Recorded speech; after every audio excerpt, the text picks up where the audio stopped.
Timeline, 5000 ans d'histoire, Richard Fremder. Alors si précédemment je vous montrais comment Göring transformait la police et l'administration en armes politiques, là je vais parler d'autre chose tout aussi structurant, c'est la transformation du pouvoir en économie de prédation.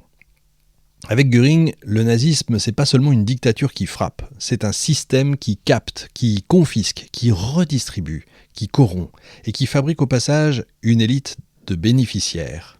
Göring, c'est l'un des grands artisans de ce basculement parce qu'il se situe exactement à l'intersection de trois sphères.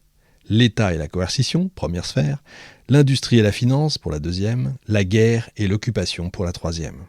Et dans chacune de ces sphères, en fait, il développe la même logique. Tout doit être mis au service du Reich et tout peut servir à enrichir le cercle du pouvoir, à commencer par lui, évidemment.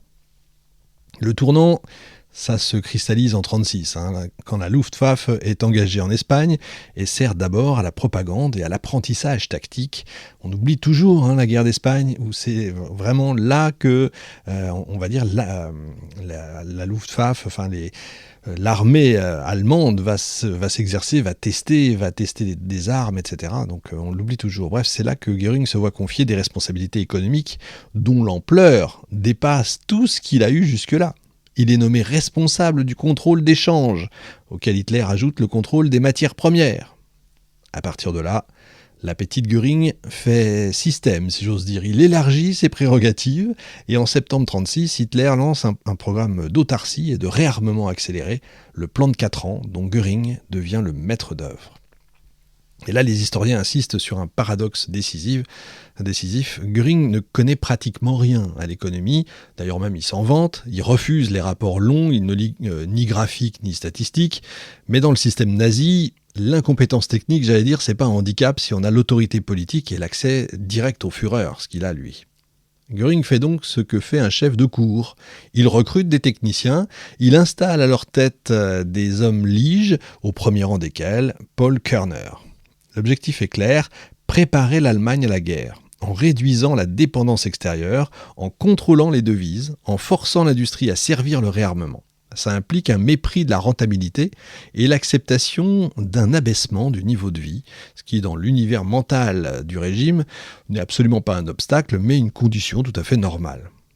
Et surtout, le plan de 4 ans devient une véritable machine bureaucratique gigantesque, une administration pléthorique, des crédits limités, des moyens de propagande et surtout une capacité à empiéter carrément sur les autres ministères, au détriment direct du ministre de l'économie, Schacht, qui finit par démissionner en novembre 1937.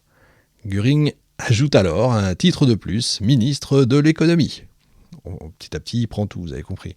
Autrement dit, il ne gère pas seulement, il concentre. Il organise une prise de pouvoir par l'économie, exactement comme il a organisé une prise de pouvoir par la police. Et là, on a une mécanique très efficace. La nazification progressive de la finance et de l'industrie, par la mainmise sur les conseils d'administration, des banques aux géants industriels, sous la domination de directeurs nazis qui font passer les entreprises sous contrôle du parti et de l'État. Et très souvent, ça passe aussi par les entreprises. Göring agit aussi à l'extérieur. Ses voyages en Europe centrale et orientale, la Yougoslavie, qui existe encore, la Bulgarie, la Hongrie, la Roumanie, la Pologne, qui servent à négocier des accords commerciaux, des ventes d'armes et à créer des dépendances. Il dispose en plus d'un outil qui révèle vraiment le caractère total du dispositif. Alors attention, accrochez-vous, un service d'écoute qui s'appelle le Forschungsamt, je sais pas comment on dit ça, un service d'écoute qui alimente ces rapports en fait sur le commerce, la finance et les matières premières. Autrement dit, l'économie devient un champ d'espionnage permanent, c'est là que ça commence en fait, l'espionnage industriel. Et il place ses hommes partout, y compris dans des postes sensibles, la Reichsbank, les administrations, de manière à faire triompher invariablement son commissariat au plan en cas de conflit de compétences. Et on voit apparaître une logique de régime. L'économie n'est pas un secteur, c'est un territoire à conquérir au même titre qu'une ville ou qu'un ministère. Le symbole le plus parlant dans cette démesure, c'est le complexe sidérurgique de Salzgitter. Les gisements sont réputés non rentables, les industriels mettent en garde.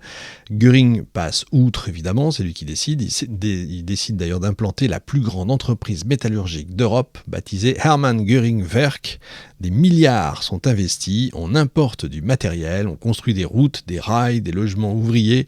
Mais, vous vous en doutez, le projet révèle exactement la nature de l'autarcie nazie, l'absence de charbon local qui impose des coûts massifs, le procédé d'extraction qui est décevant, il faut même mélanger du minerai importé, ce qui rend l'opération économiquement totalement absurde.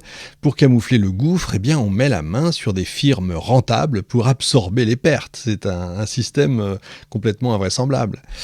Et les historiens citent le jugement ravageur de Schacht, qui dit à ce moment-là une gigantesque pastèque où la stupidité, la corruption et l'escroquerie sont inscrites en lettres capitales. C'est pas un simple échec de gestion, c'est tout simplement l'illustration du cœur du système. La rationalité économique est subordonnée à la volonté politique. Et la volonté politique est elle-même un instrument de puissance personnelle. Et Göring ne se contente pas de concentrer l'économie. Il en fait même un gisement privé. Kersaudy, d'ailleurs, encore lui, décrit un mécanisme d'accumulation vertigineux par ses fonctions. Göring reçoit des salaires et des indemnités qui dépassent déjà 100 000 marks annuelles, une partie détaxée, mais l'essentiel est ailleurs.